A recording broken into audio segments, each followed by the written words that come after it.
What is up, you guys? This is the Magical Mushrooms YouTube page, and today's video we are going to talk about the substrate of how to prepare it, and how to inoculate it. That's the goal. You're not just going to make a jar for nothing. So let's just get right into it. You're going to want to stay clean. Get some gloves. Get plenty of rubbing alcohol.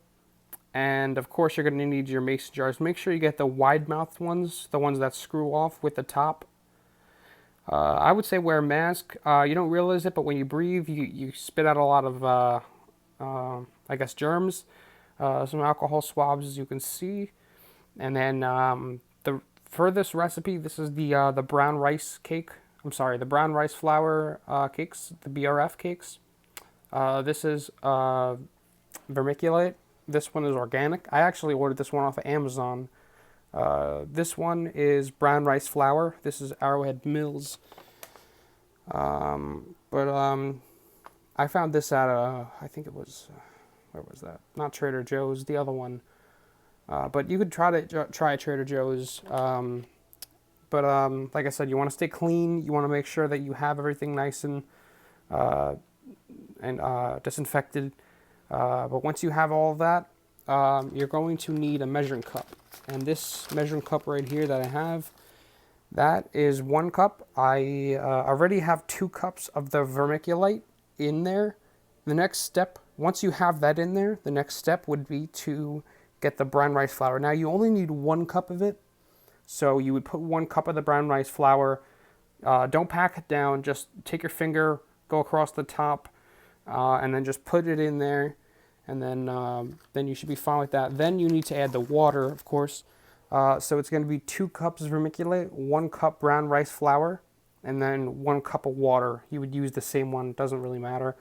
You're going to be pasteurizing this, hopefully. You always want to do that. That's the, that's not cutting corners. You're going to want to, that's another video, but you would ideally put it in a pressure cooker. Pressure cooker. And then you would pretty much just pasteurize it. But let's take a step back. So once you have this is just the vermiculite. The brown rice flour would be on top of it. Once you have that, you would just start mixing it up. And then once you start mixing it up, get it nice and even. You don't want it to get clumpy. You don't want it to be, you want it to be even.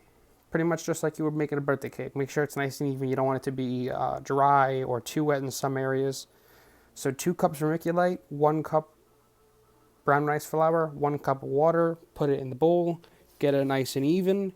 Then you're going to need your mason jar. And I would do this before because I would disinfect it afterwards because even if you're using a drill head for this, I actually used just a screwdriver. I just punctured it through. It's not that hard, but it certainly was a little bit of an effort.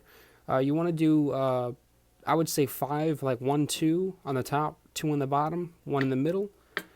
Do that before, like I said, so you can disinfect it afterwards because you don't know, or I mean, you could disinfect the drill head or whatever you used and then just drill it, but I mean, still you want to be safe and disinfected. Once you puncture the holes, then just make sure you have the substrate ready. Hopefully at that point you would have mixed it all already. And you don't want it to sit out in the open for too long, let that water content evaporate out of there. So then you want to fill it up. You don't want to fill it up to the very top. I would say about to where my thumb is, right about there. Yeah, right about there. And then you're going to give it, oops. Well, I'm not actually doing one after this, so. But once you have the vermiculite in there, don't pack it down. Then on the very top of it, we're going to give it a cap of the vermiculite. Just use it from the bag because at this point, this jar would have had the brown rice flour in it. So you're just going to want to give it a little top cap of the vermiculite. And then you'd put the jar back on with the holes. You need the holes because the holes are where you're going to inoculate it. You would need a syringe with the spores of whatever it is of the, I guess, species of mushrooms that you're going to be using. So whatever you have, this is pretty much uniform for all of that. But so the next step would be, once you have the holes on that and you know, the substrate's in there with the cap of the vermiculite, you put the top back on, cover it with some tin foil, and then the next video I'm going to cover on what you're going to do and how you're going to pasteurize it using a pressure cooker. That's going to be in the next video, but that's essentially what you would do. You'd cover it with tin foil. Let me actually get the top. Here we go. Okay. Don't ever do that. Don't ever use the top unless you've disinfected it off, especially after it fell off the floor. So I'm going to go ahead and put that top on there. So just imagine the 5 holes would be there. The substrate's already in there. We have the vermiculite cap on it. Get the tin foil, put the tin foil, make sure you give make it nice and tight. You don't want water to be seeping into there, make it extra soppy.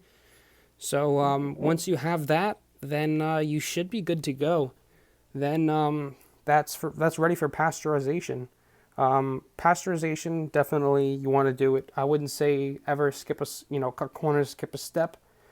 But some say this isn't mandatory, but I definitely would say if you really want to be careful with this and don't want to waste maybe 2 months, 3 months of your time, definitely pasteurize with a pressure cooker. But that's just the basics of it, guys. All right.